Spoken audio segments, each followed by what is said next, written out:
One, I'm Samantha Warren, the current president of the Black Alumni Society.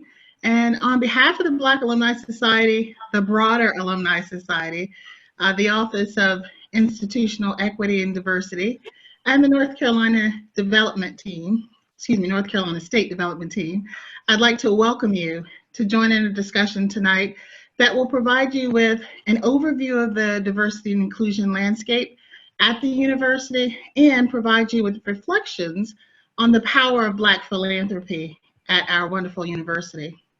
As an outcome of tonight's seminar, we would like you to understand what the university is doing to promote a culture of inclusion and belonging for our students, our faculty, and staff.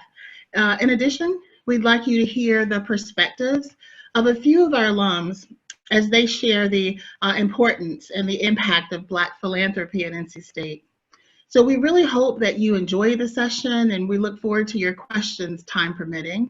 But before we get started, I'd like to turn the program over to my friend, colleague, fellow alum, and development officer, Matt Williams, to share a few housekeeping items about tonight's program before we dive in. So welcome. Thank you, Sam, and hello, everyone. My name is Matthew Williams, and I am a proud NC State legacy. My mom graduated from NC State in '98, my cousin in '09, and then myself in 2014. I'm currently the Associate Director of Development for the College of Humanities and Social Sciences here at NC State, and previously to this role, I was the Assistant Director of Constituency Engagement at the NC State Alumni Association, meaning I got to work with Bass for nearly 4 years. So I want to thank you all for being here this evening. We're excited to be able to provide this opportunity to not only to discuss, but also to weave together these two very important topics that have been on the minds of the Black alumni community for years now. And we get to do it during Black Philanthropy Month. So just a little bit on Black Philanthropy Month. It is observed every August as a global celebration and concerted campaign to elevate African descent giving. Created by Dr. Jackie Bouvier Copeland, the founder of the Pan-African Women's Philanthropy Network, BPM launched in 2011 to communicate and to commemorate the United Nations Year and Decade of People of African Descent.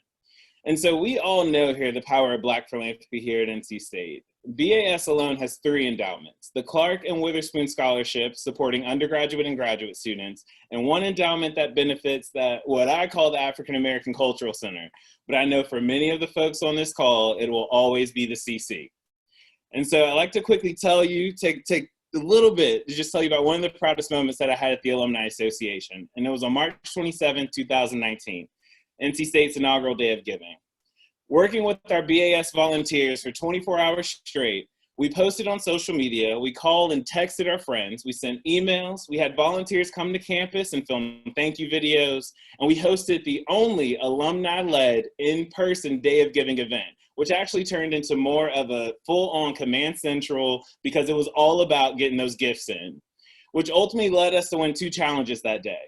The one most notably to me was most gifts from young alumni in an hour, which actually was a tie, but it was a tie with the entire Division of Academic and Student Affairs.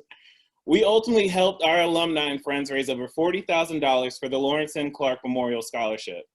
And this came off the heels of the largest Black Alumni Society homecoming and reunion weekend that we had ever had in history, where we saw over 950 people attend the first ever Bass Fest.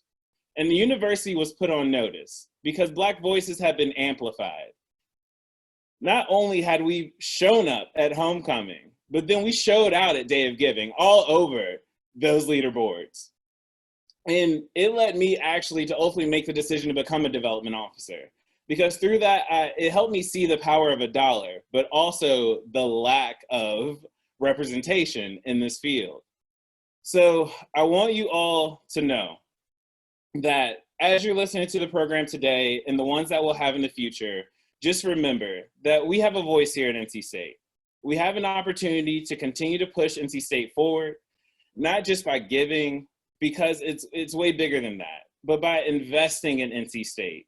Because by investing in NC State, we not only amplify our voices to administrators here on campus, but also to the ones at our peer institutions. And most importantly, it allows us to support the current students here on campus and leave a lasting legacy.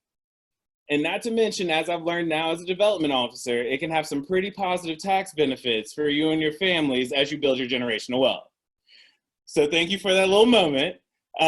So as we start this program and I pass it off, as you all know, I've seen by now that your cameras are disabled so we can keep focus on our panelists. This event is being recorded, as we want to be able to share clips in the future with those who are not able to join us today. Ask you all to keep yourselves muted, but feel free to have open discussions in the chat box. And if you have questions for our panelists, please use the Q&A question and answer box, because when you submit your questions there, they'll come to me and I'll be able to pass it over to Mei Lee. So now I'd like to introduce the Director of Development for the Charlotte and Upstate South Carolina regions and Central Major Gifts here at NC State, Mei Lee Munoz. Hi, thank you, Matt. Thank you so much, and good evening again to everyone for joining us for what we hope will be an informative and really inspirational conversation about the extraordinary impact of equity work and the power of diverse philanthropy at NC State. I joined the university's fundraising team about 2 years ago. As Matt mentioned, I built relationships with our alumni and friends in the Charlotte and Upstate South Carolina regions who are interested in making philanthropic investments at the university. And although my role is not embedded in a particular college like Matt's, I have the pleasure of frequently working with our diverse alumni like Dr. George Adams, who you'll meet as a member of our panel later in the program, and other members of the Black alumni community. My fundraising career has placed me at several PWIs and HBCUs, so I have personally witnessed the power of Black philanthropy. So we'll start this conversation with an overview of the university's institutional equity and diversity work, which is very important and timely right now. This is a discussion that we need to be having. And then I'll introduce you to our panel guests for the evening, who will share with you their unique experiences with Black philanthropy at NC State. Then the panel will respond to your questions before we wrap up for the evening. We're gonna cover a lot of ground in an hour, so stay tuned, get ready, and if you have your after 5 o'clock beverage, feel free to sip on it, because as Matt mentioned, your cameras are off. So let's be honest, the truth is NC State's history of diversity is not pretty, but the university is candid and transparent about its past, and now it's among the most diverse of the UNC system campuses. In the 40 years since the Civil Rights Movement, our university has made significant progress in admission, retention, and graduation of minority students. And it's one of the nation's leaders in graduating African-American students with graduate degrees in mathematics and science, engineering, and technology. And since 1993, NC State has been recognized as one of the 100 best colleges for African-American students. So you might be asking yourself right now, what does all this mean today in 2020, as the country faces what appears to be an awakening to systemic racism? How does the university plan to continue building a welcoming, inclusive, and safe community for Black and Brown students, faculty, staff, and alumni? And how will these efforts be sustained into the future? Joining us this evening to respond to those questions is Sherry Schwab, who was named North Carolina State's Vice Provost for Institutional Equity and Diversity in 2019. As an NC State alumna, Sherry is the university's Chief Diversity Officer, whose role is to promote the university's core values of equity, diversity, and inclusion. She was recently invited to join the university's Strategic Planning Executive Steering Committee as the university moved to implement actions to address and correct racial inequities. So Sherry, thank you so much for joining us tonight. Thanks for having me, and yes, you're the development officer. I try to do the diversity stuff, but you're much better. You do a great job, Mei Lee, and I always love the development folks that bring that sort of connection of the, relationship between giving and communicating values and helping to honor our own legacies as well as build ones for the future. So I am an alum, 1997. Graduate program. And so a little bit about me before I switch to the presentation is I came to NC State as a grad student. I started in 1994, College of Education, Counselor Ed. And under my Counselor Ed program, I had to do an internship in a higher ed administrative office. And I got the very amazing privilege to work with Dr. Clark. So he was my first boss here other than housing. And I got to work with Dr. Clark and I knew him really well, and just I think that helped me set my trajectory for framing my own work in this area, learning, helping to do some great events like the Brotherhood Dinner. I don't know if any of you were ever participating in the Brotherhood Dinner or some of those kinds of parts. And when Witherspoon was named, the CC was moved to the Cultural Center building named after Witherspoon in 1994, 95. And so, you know, that's really what set me on this trajectory of even why, you know, I feel like I can participate and contribute here now. I've worked my whole career at NC State, started off in the Office for Equal Opportunity. My first 5 years after I graduated, stayed and continued to work with Joanne Woodard for 5 years, and went to College of Ag and Life Sciences, and now I'm back over working here, and really honored to be able to do so. So I wanted to give you just a little bit about me, and again, I am an alum.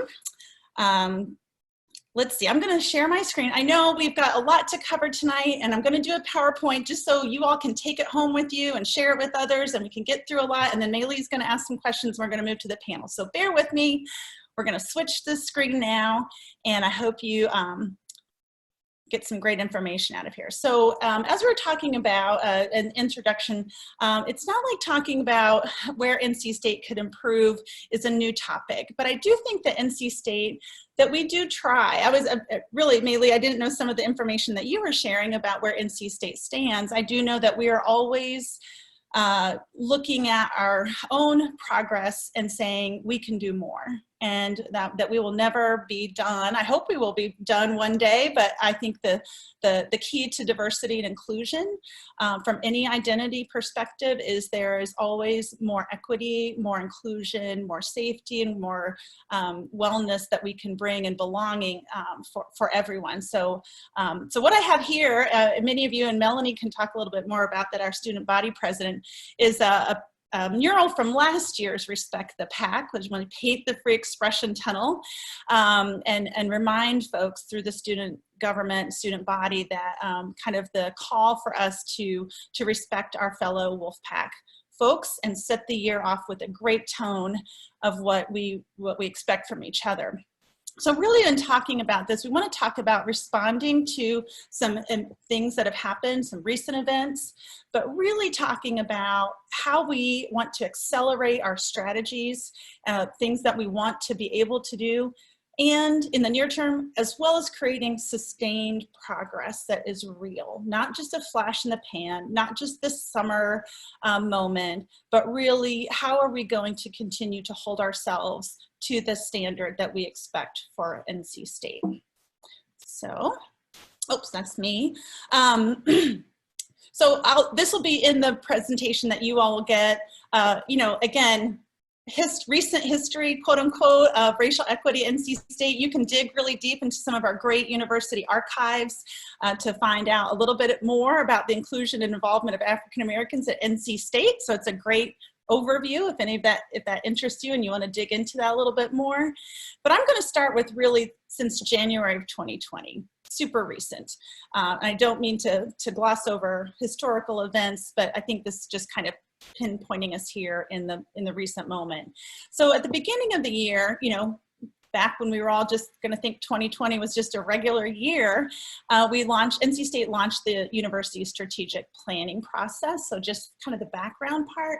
And one thing I put here is really proud the the CC, which our African American Cultural Center, hosted the annual MLK commemoration speaker, and we had Ibram Kendi here, which, you know, now it's hard to get him to because he's such in demand with his great work, and so just what a great timely bit of work that he's doing.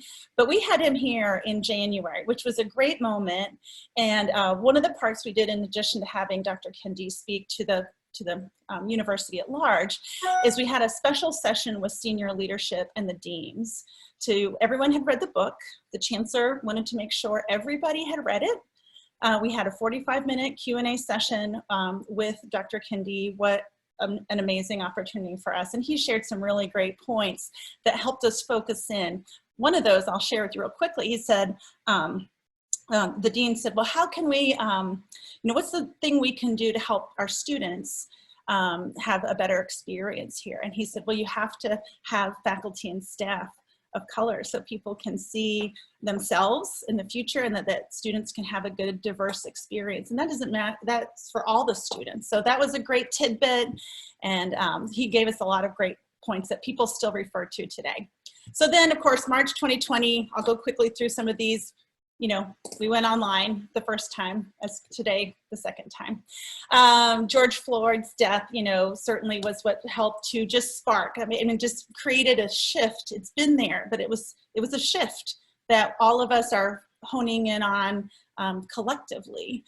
And then over the summer, we did have several petitions that were issued by the Coalition of Black Student Orgs, about 8 to 10 student organizations that issued change.org petitions calling for changes and helping us really get our focus, you know, on what was being asked for from the voice of students. One petition was around the climate for undergraduate students. Another petition was speaking specifically around the relationship of NC State's police with Raleigh's police.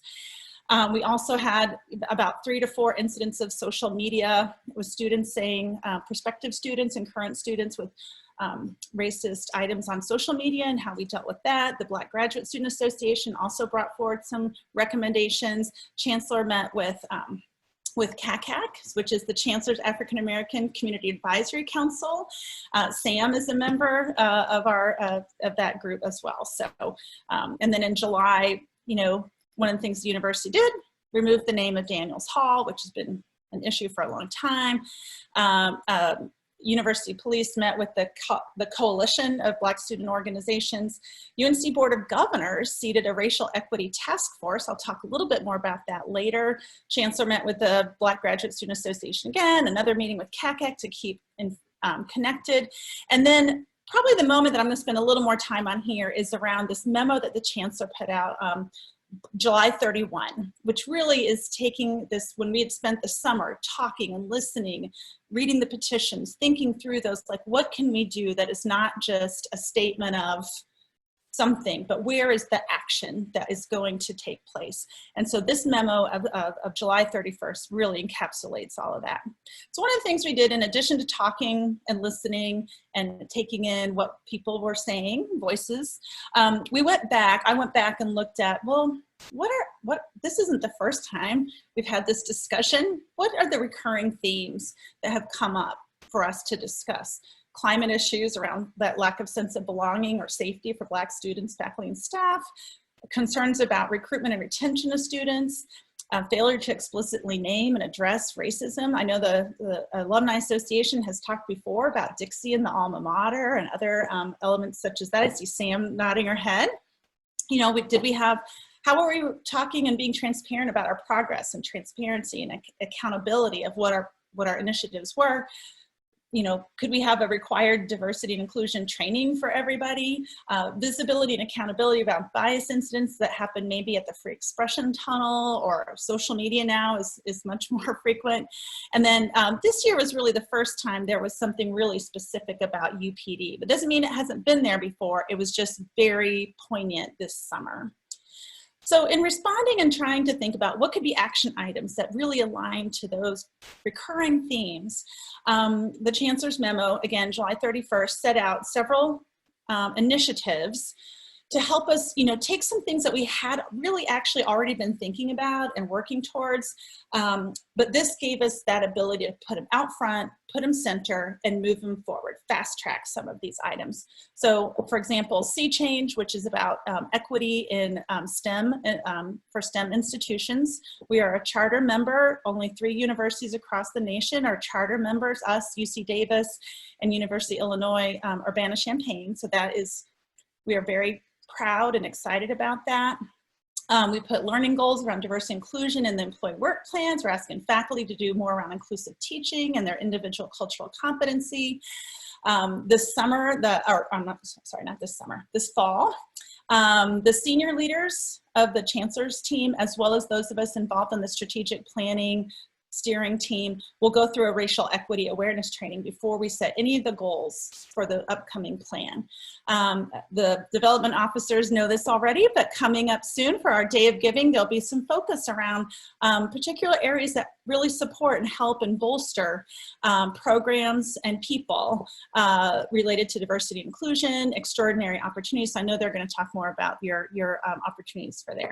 And really, this is something too I want you to know. I'll talk about it again at the end, but wanting to put a website, a landing page where people could go and see, what are we doing? What's going on? How do I stay engaged? And I know that's particularly salient for alumni members. So ncsu.edu/diversity, or if you just go to the main diversity or main NC State homepage, it's the diversity landing page. So that's where we're going to keep putting out more information. And if you're interested, you can see the responses, the written responses to those student petitions are posted there, just very transparently. There they are, anyone can see them. And then in addition, the Chancellor announced a racial equity summit to happen this fall, and the UNC Board of Governors launched their racial equity task force. So quickly moving to just about the Racial Equity Summit. It's going to be a great event, October 15th, 2020, virtual only, no in person. And what the summit really is wanting to do is continue that community engagement and to open it up to additional folks. So intentional event to invite community engagement and input from community members and alumni, as well as faculty, staff, and students, and how we can address specific items and really build towards improving racial equity, diversity, inclusion at our institution. We'll look at some near-term things that we can just go ahead and fast track, as well as find some items we can put into this strategic plan and really memorialize those and have them for the long term as well. And we will definitely repeat regularly to infuse continuous engagement about all very different identities as well. So this will be something that you'll see more and more in the future. Also about the UNC system racial equity task force, it's actually going to be going on kind of the same time leading up to the NC State one. So I want to draw that distinction because this one's from the systems office, meaning all the institutions of the UNC system, kind of going on at the same time when we're doing some of this work here in the fall. You can find out more about it. They're going to look at all 17 institutions. What are some impacts that have on people's actual lived experiences, and what can the system do, and how can we go together? So you can find out more about it here. And if you want to submit information, they're taking input from anyone. You can submit it to this email address here, racialequity@northcarolina.edu. So stay tuned for that. Sea Change, again, this is one of the programs that the Chancellor announced, and this is about, Sea Change stands for STEM Equity Achievement, Sea Change, and it's really intended to increase access to and inclusion in STEM education for traditionally underrepresented groups. So it's a shift in culture, resulting in a more diverse population and workforce as well, along with higher retention, and really intersectional identities are going to be part of that as well. So that's our it's a longer term part, but it'll have more details, and we're just getting started underway. Again, this is an opportunity for us to stand up as not only a national leader, but a global leader in inclusion, particularly in STEM, which we know is NC State's, as well as CHAS, humanities and education and other areas, but we really want to make sure we have as much inclusion around diversity in STEM. So real quickly, September 20, I'll give you two bullet points, what to expect in September. Strategic Planning Task Force from all of the strategic planning groups will be available next week. We really encourage, if alumni want to take a look at those, they're going to be available publicly, and you can put input to what you think of any of those. And there is a specific diversity and inclusion task force, but really what I'm encouraging people is like, look at the other task force with that lens, and make sure that everyone's kind of reviewing what we're putting forth with that lens. Our online modules for training for students and staff will launch this month in September. Faculty already launched.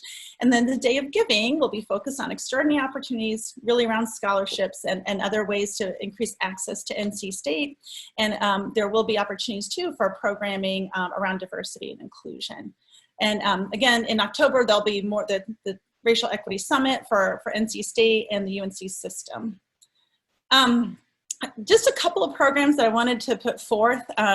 Again, I talked a minute about the Chancellor's African American Community Advisory Council. This council has been around giving advice and advisory for community members. They don't have to be NC State alum, but really just for the Chancellor from the African American community. And here you can see a few folks, and here's the Chancellor's, the back of his head. This is Sandra Wall Williams. So I think right here, right over the Chancellor's head is Sam. I think that's you, Sam, right in that picture. So it's a great live shot, getting some good input. And on the right-hand side, I think I saw Ronnie Chalmers on the list of attendees. This is a great picture from a great program run out of enrollment management, the Emerging Scholars Academy, and that's a pipeline program for rising juniors and seniors to about 100 Black identifying students who can come and spend a week and build connection to come to NC State and see if it's a really great pipeline program. I think it's been going about 4 years. Ronnie knows more than, has more details about that, but it's just one of the many programs that could use support, you know, from folks and engagement. I know alumni often want to give back in terms of mentoring or being engaged or being involved, and those are some great programs to make those connections. And finally, here are just some resources. You know, you can see stuff that we have available. Subscribe to our Diversity Digest. The university calendar now just on the main page can show you events that are available that anyone can attend. They're open. And then again, I just link you back to this main homepage where you can find out more about what's going on in these initiatives and others. So, phew! That was, I hope I did okay. It was a lot, I'm sorry. I hope I got through, and I know you have a lot of questions, so I'll be. I just wanted to know if you took a breath. Did you breathe at that presentation? Was it got caught on the recording? I don't know if I did. We'll have to go back and review the tape on that one. I don't think you took a solid breath, but Sherry, thank you so much for walking us through how NC State has and will continue to work thoughtfully and strategically to create a safe and equitable and inclusive campus for our faculty, staff, and students. And in a few moments, we'll circle back to you as we share some of the questions that were submitted by our audience.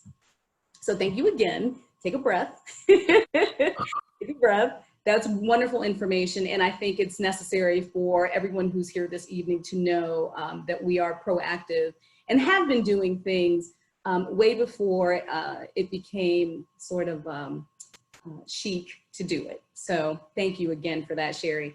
So you all might be thinking to yourselves, how does work in diversity, equity, and inclusion impact and align with Black philanthropy at NC State? Diversity and inclusion can enhance the cultural competency of an organization's giving program. And I think most of us can agree that, for example, diverse communities are more productive, just as Sherry has illustrated with her presentation. Diverse boards make better decisions. And some of the most innovative companies are diverse. So with that in mind, strategically tapping into diverse philanthropy at NC State, and more specifically for the purpose of tonight's conversation, tapping into Black philanthropy at NC State, just makes sense. At NC State, 26% of the alumni population who identify as Black or African American has donated nearly $9.5 million to the university. When you consider that the university's total Black alumni population is about 22,500 members strong, compared to nearly 225,000 white, non-Hispanic identifying alumni, that number is pretty impressive.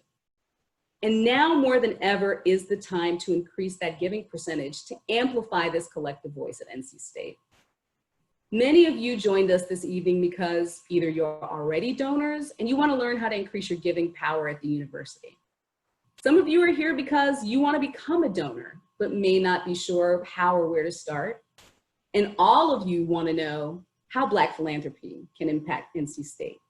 So that's why we assembled this evening's panel, our power panel, if you will, to illustrate the impact of and celebrate the power of African American giving at NC State.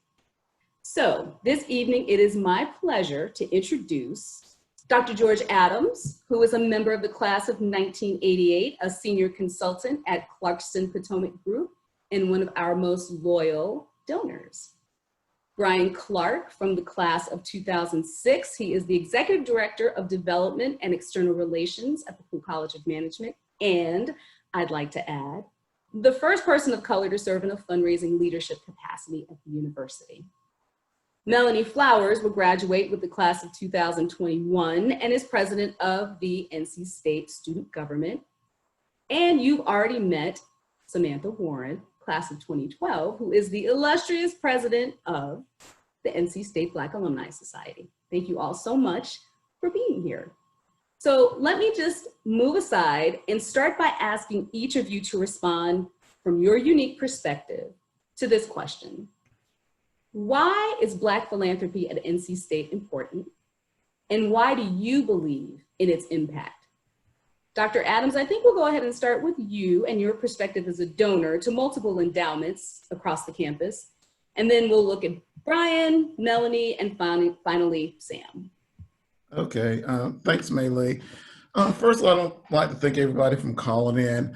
Considering my journey at NC State started as a chemistry major back in the fall of 1984. I arrived on campus from the tobacco fields of Zebulon, North Carolina, which is east of Raleigh, being the first generation college student.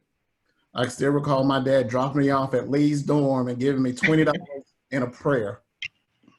And this week I was reflecting on that I have been a donor at NC State for over 25 years. And the reason that I became a donor was that I wanted to return the blessings that I received when I was at NC State. For many of us, academics was not our stumbling block. Financing our college education was our full-time job, whether a Pell Grant, work study, and sometimes it was just grace from other people. So my challenge to all the alumni is to walk through campus today, once we get through with COVID-19. There's a 100% chance that you will see a student that remind you of yourself. Okay, this may be your younger self, less pounders, more hair, but every Black student on campus is a reflection of us. And for us to give to NC State, we're giving to the next student who will be an alumni, maybe the next Dr. Adams, the next engineer, the next scientist. For many of us, we remember Dr. Witherspoon and Dr. Clark on campus. You dare not walk past them without speaking to them. After you spoke to them, they would give you a word of encouragement. Every year I give to multiple funds at NC State. Of course, the Witherspoon and Clark Foundation. I give to the College of Science for the Hill Scholarship.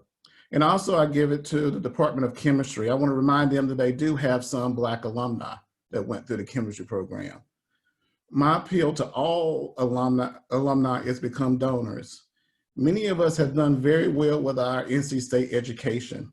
And I guarantee you that over a course of a month, you made a call to one of your old friends from your college days, whether a roommate, frat brother, sorority sister, or you met your spouse at NC State, and you have raised your kids to be a woodpacker. So there's no time than a present for us to return our time, talents, and resources back to the past.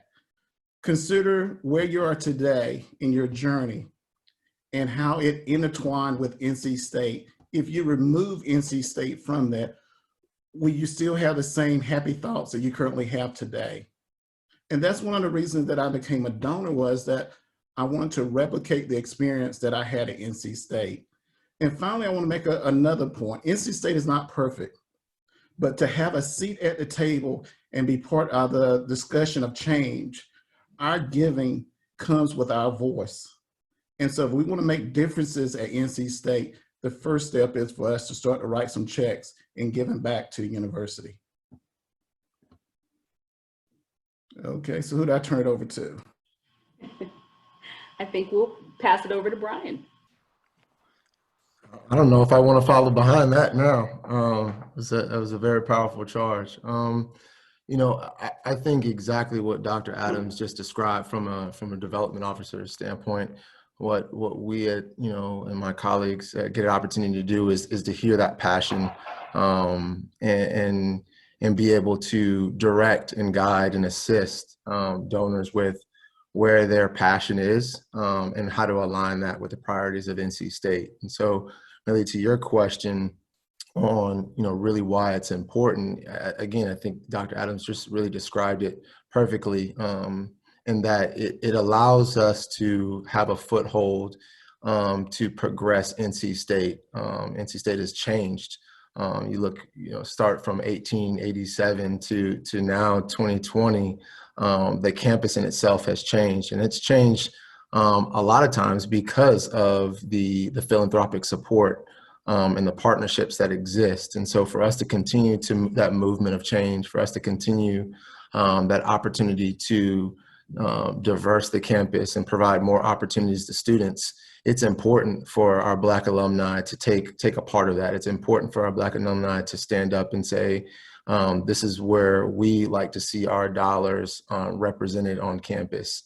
And so, you know, it's one of those where I'm extremely excited, you know, as an alum, as a donor, but also excited as a development officer to be able to work and have that conversation with donors. We try to remain donor centric, really in what we do. And so when a donor raises their hand or someone starts to ask certain questions that imply their affinity back to NC State, or maybe their charge, they want to see something different happen at NC State, it's a privilege for us to be able to direct them in the right path. So I'll wrap up in saying, really, again, what Dr. Adams really echoed, or really said very, very proficiently, is that, you know, if we want to see change, we're going to have to allow our dollars to create that change. Yes, we need to mobilize ourselves. We need to be organized. Yes, we need to gather, and we need to be excited and passionate. But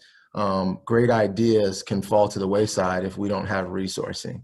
And so if we've got ideas, it's our responsibility as development officers to help direct some of those resources. So it's an exciting time. Obviously, it's a difficult time under this pandemic that we can't be on campus and we can't have some of these conversations in person.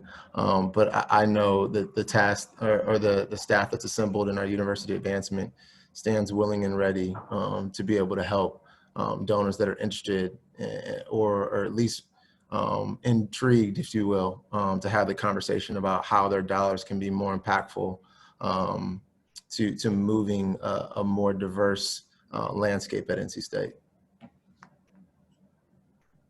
Thanks, Brian. Hi, everyone. As Melanie mentioned, my name is Melanie Flowers, and I serve as the student body president. So I am on the grounds on campus right now, and just so pleased to be here and honored to be here tonight.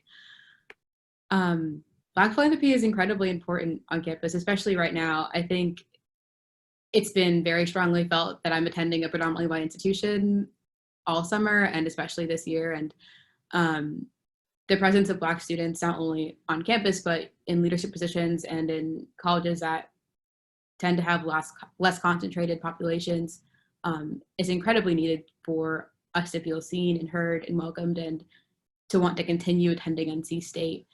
There's been a narrative over the summer that HBCUs are better, I should have gone to Howard, all of that. Those of you who are here, we know that NC State was right and the perfect place for us to be, but there's definitely a struggle and a need for more Black students to be here so we can be together and in our own community. To give you some context on what this summer's looked like, March, we had the pandemic announcement come down from the World Health Organization. And then a week later, students were leaving campus, and in a way, that's kind of when summer started for a lot of students, because virtual classes don't quite hit the same. So we've left our typical campus home. And for Black students, that's really when the work began this summer, because we started off with the tragic death of Ahmaud Arbery, and that just snowballed into this re-energization of the Black Lives Matter movement, which was phenomenal and so important to the growth of our campus, because not only were we seeing racial unrest in our country, it was showing up on our campus, as Sherry had alluded to, and that just immediately brought a necessary and crucial community together of Black student leaders, and we were able to work really closely together and create our own community and address what NC State needs to look like for the future. And honestly, for this fall, we were incredibly motivated to make sure that we brought Black students back to a campus that was fighting for them. So for me, Black philanthropy means I've got students I can depend on, who look like me, who know what I'm going through, so we can get through it together. And then all summer and even now, I've been so gracious to be able to be in company with Black student leaders who are alumni of the university, specifically from student government, because there are probably 20 of us. I can count us on our fingers and toes. And they've just been a phenomenal guidance to me in navigating the year. And so alongside of, the monetary philanthropy, having relationships with Black alums has been everything for me. And I'll close with a thank you for all that you've done for the students that have followed your time at NC State. We are forever grateful and aware that our legacy is a part of yours.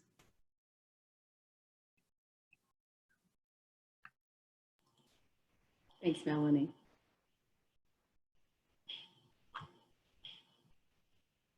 Hey, Sam, we can't hear you.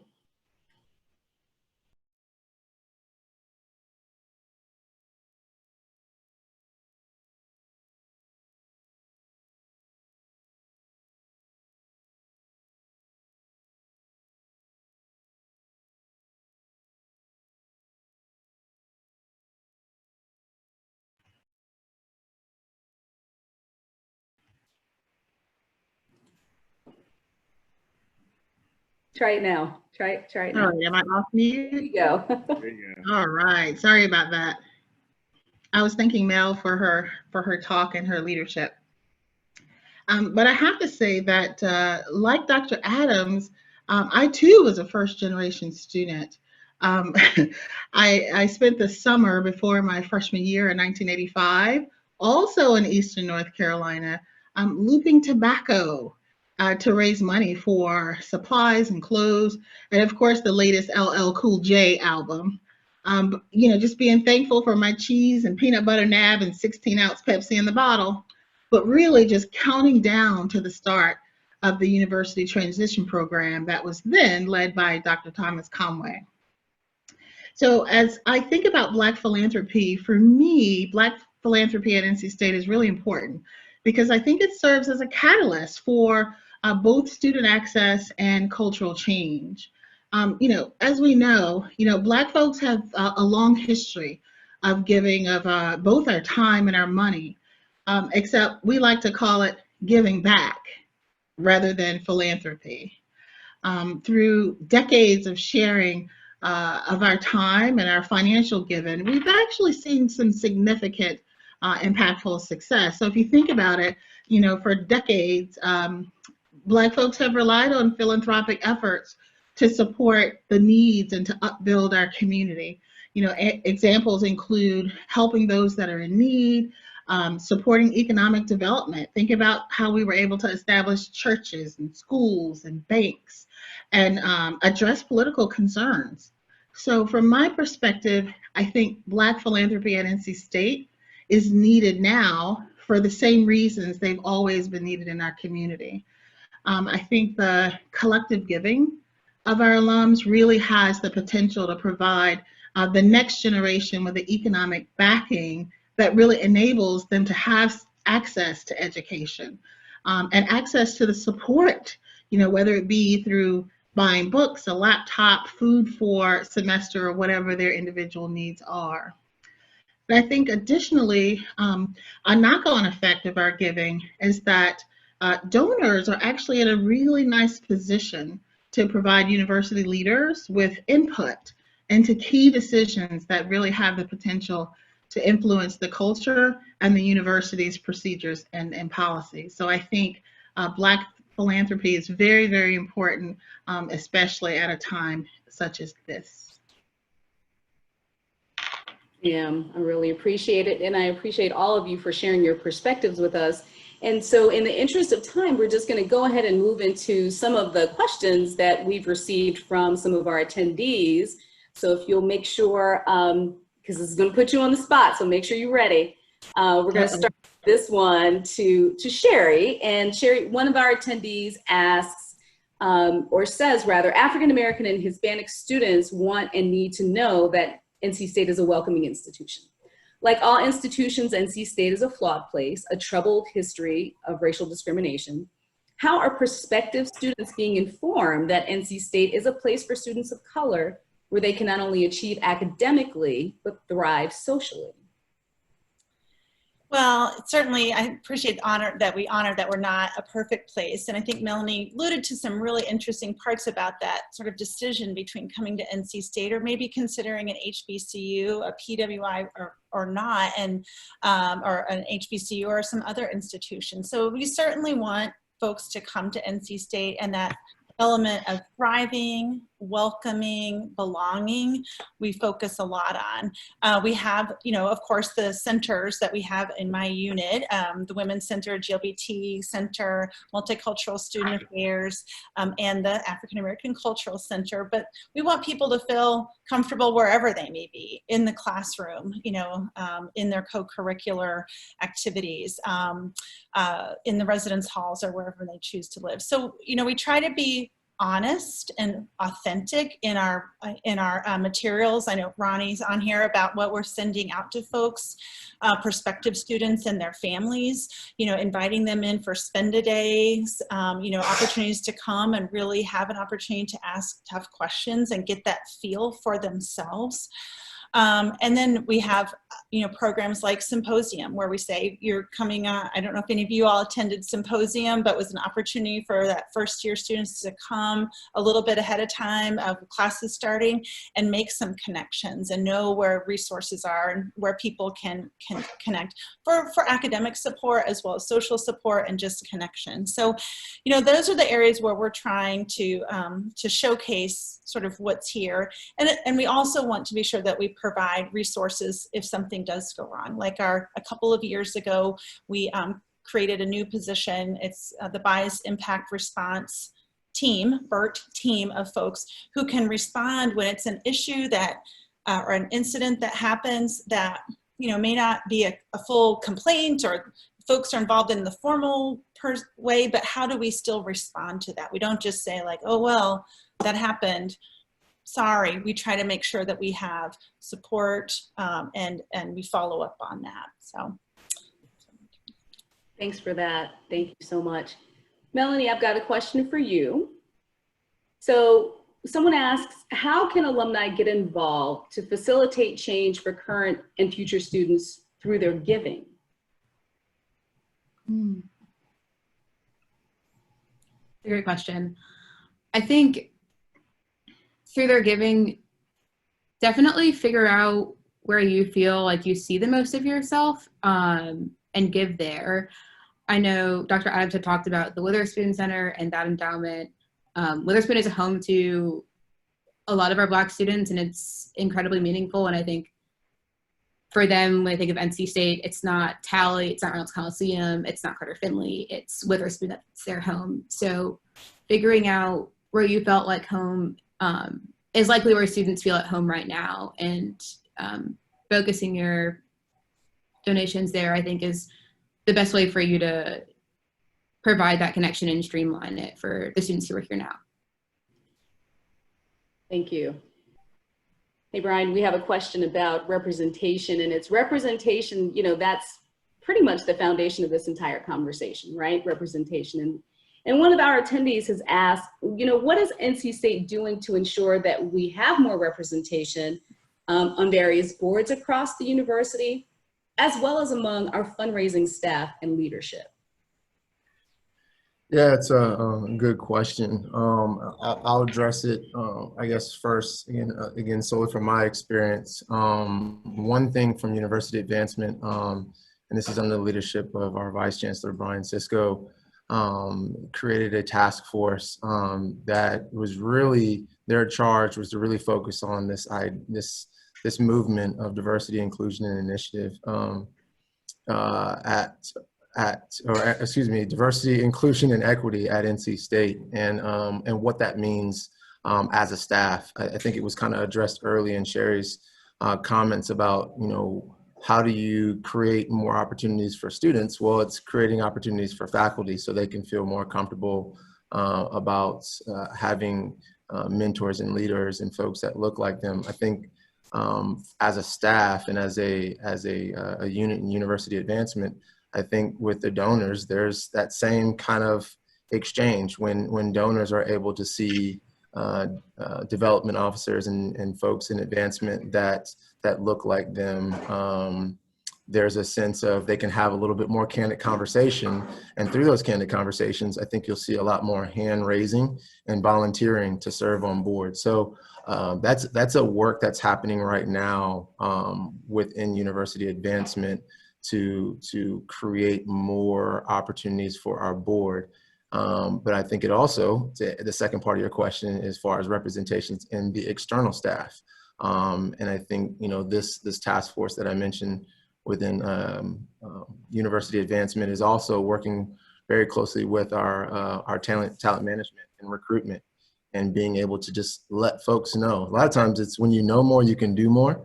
When you know that these positions are open, when you know that these positions are available across the institution, and when you can apply and have a seat at the table through the application process, you'll start to see more.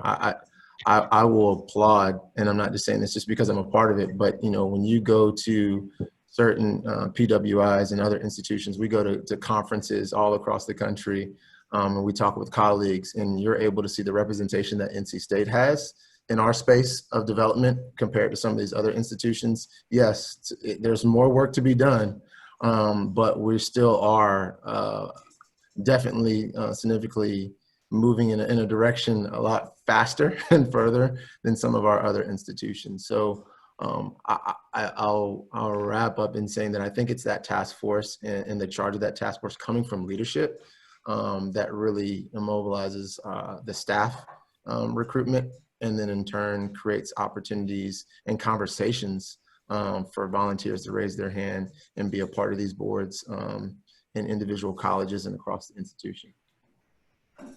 Thanks, Brian. Appreciate it. Dr. Adams, somebody asked you a question. How did you make the decision to become a donor at NC State? Did someone ask you to make a gift, or did you reach out to someone at the university?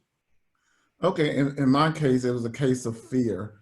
I got a call from Dr. Hill. So the alumni that are PAMs and knew Dr. Hill, when she calls, you listen. And then you say, okay, where do you want me to send a check to? And so that was my first experience when I was first starting out with the Hill scholarship.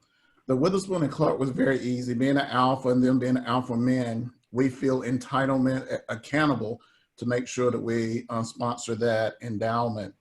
And the Department of Chemistry is more of a push because, like I said, it seems like they forget that they have Black alumni. So I like to give money so they can invite me to the events so I can show up and be in the audience and stuff. So it initially started as far as Dr. Hill saying, this is your requirement because of the blessings that you receive from NC State. So I have no trouble writing that check every year back to NC State. Thank you. So it's definitely someone you knew.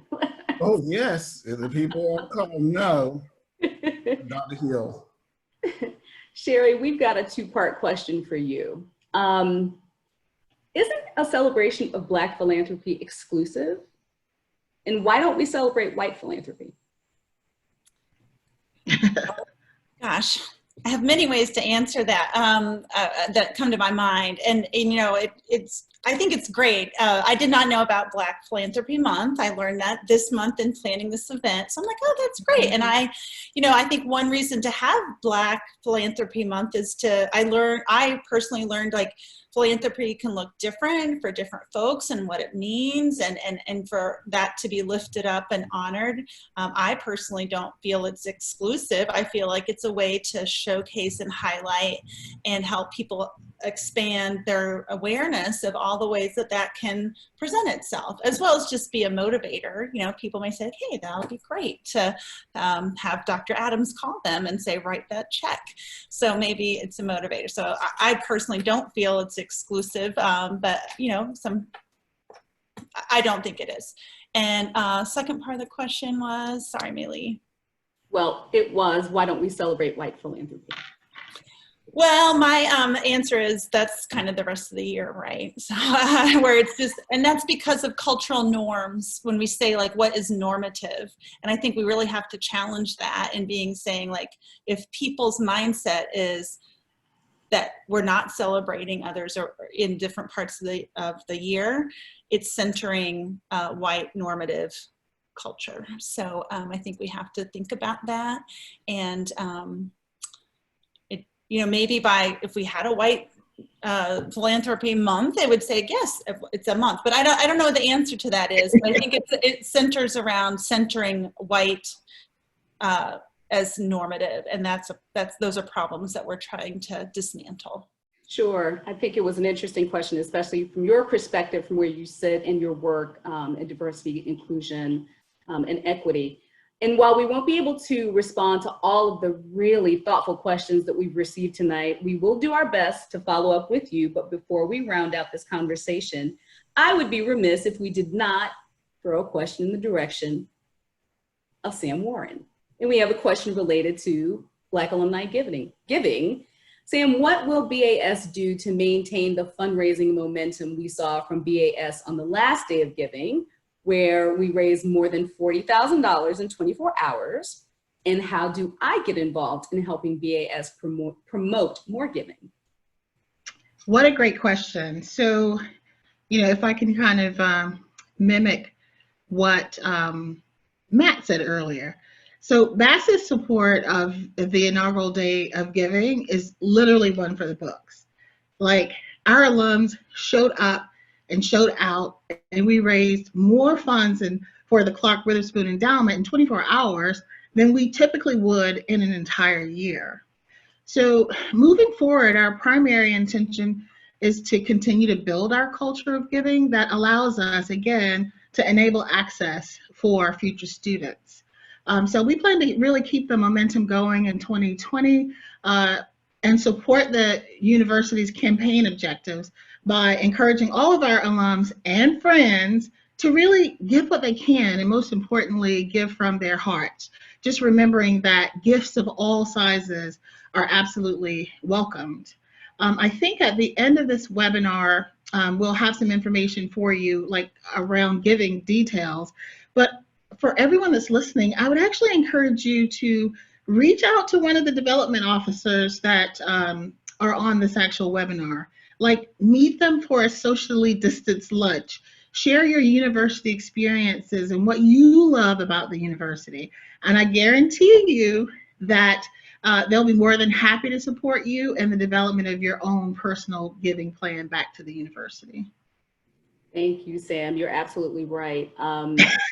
We are super excited to meet with people who are interested to talk about philanthropy. I think Brian. Absolutely. Agree. So, you know, I think you all will agree that an hour for this conversation just wasn't enough. I want to thank our panelists. I want to thank Sherry, and I'm super excited about the fact that we have a safe space to have this conversation. Creating a welcoming and equitable space for diverse populations at NC State, including diverse philanthropists, means intentionally acknowledging the unique experiences of our populations. It means mindfully engaging non-white philanthropic communities. It means meeting us where we are and not forcing a one-size-fits-all fundraising model. It means understanding that, according to a Black Bought Institute report entitled Diversity in Giving, data suggests that many African-American donors have been left out of mainstream fundraising, and that African-American donors say they are asked to give less often, but would give more if only they were asked. So as Brian pointed out, it also means increasing representation, fundraising staff and leadership and on boards. It means soliciting feedback from diverse donors, which is part of the reason we've asked you all to submit your questions here. And it means creating giving opportunities that reflect the unique lived experiences of Black donors. You all need to remember that there is a place for you here at NC State, a place for you as an alumnus, a place for you as a volunteer, and a place for you as a donor. We haven't always gotten it right, and we've been very candid about that this evening, but we want to be better, and we're working on it, and we need your continued partnership to help us become the extraordinary NC State that you know and love. So one last thought, as we're talking about Day of Giving and giving in general, there are more than 70 funds at the university that support diverse populations. So what we're asking you this evening, right now, is for each of you to commit to making a gift at any level, as we've all mentioned this evening, during the upcoming Fall Day of Giving, which is scheduled for September 16th. Again, during last year's Day of Giving, Black alumni gave more than $40,000 in 24 hours, and that demonstration caught the attention of our leadership. This year, on September 16th, I challenge you to challenge each other. Give $65,000, give $80,000 this year on September 16th and beyond September 16th, because Day of Giving is only one opportunity. Give any amount at any moment, and you've heard from our panelists how your support can influence and impact the future of this university. So when you're ready, we'll remind you again, please reach out to Brian or Matt or me or any of the other Black fundraisers at NC State, and we do have more, because we're all prepared to prove to you that Black philanthropy matters at NC State. So right now, because we're running over time, and I must apologize, I'm going to turn it back over to Sam, but I'd like to thank each of you who have attended this evening for everything that you do for our university, and thank you to all of our panelists for your time, for your insight, for your inspiration, and for always showing up for NC State. Thank you so much. Sam, it's all yours. All right. And thank you, Mei Lee, and thank you for your superb facilitation skills tonight. So everyone, I'd like to thank you again for joining our session tonight. I really hope that the session has really given you a flavor of the great inclusion efforts that our Vice Provost, Sherry Swab, and her team are driving, as well as a flavor of the potential and the impact of Black philanthropy at NC State. Dr. Emmett Carson, a leading scholar on Black philanthropy, really has challenged us to give back, but to broaden our definition of philanthropy. He goes on to say that one reason that little has been written about Black philanthropy is that the word philanthropy evokes images of large foundation, wealthy philanthropists, and oftentimes, white people. He goes on to say that when we expand the concept to include giving money, giving goods, and most importantly, giving our time, Blacks emerge as having a strong, substantial philanthropic tradition. So I am looking forward to continuing a substantial philanthropic tradition at NC State. And thank you so much for your time tonight. And I will turn the floor over to my colleague, Matt Williams, to close us completely out. All right, everyone, as you see on your screen are save the dates. As Mei Lee spoke to it, an hour was not enough time for us to get everything in. And so in this session, we wanted to really focus on why you should give to NC State. And so our next webinar will be on Wednesday, September 9th. We will be getting that registration page out soon for you all to sign up. And it's going to be entitled Stronger as a Pack, Making an Impact and Leaving a Legacy. And it's going to really focus into how you make that gift to NC State, because believe it or not, there are so many ways in which you can make that impact. So I encourage you to, yes, give on Day of Giving, but also start to think about that long-term give. What is ultimately that legacy that you want to leave here at NC State and make that impact on the students? And then reach out to us as development officers. because you'll also be getting put together a little graphic today, and it just filled me with so much joy to see the Black development officers that we have here at NC State, because I've heard the stories, especially working with BAS for so long, of the days where there was only 1, 2, maybe 3, and even though we're up to 8, we're getting there, but the community is so overwhelming, and we'll be sending that out at the request of the Black Alumni Society, and we got that question multiple times in the pre-registration, so you all have that, and we hope to see you at September 9th. Thank you all so much for your time this evening. Good night. Go Wolfpack.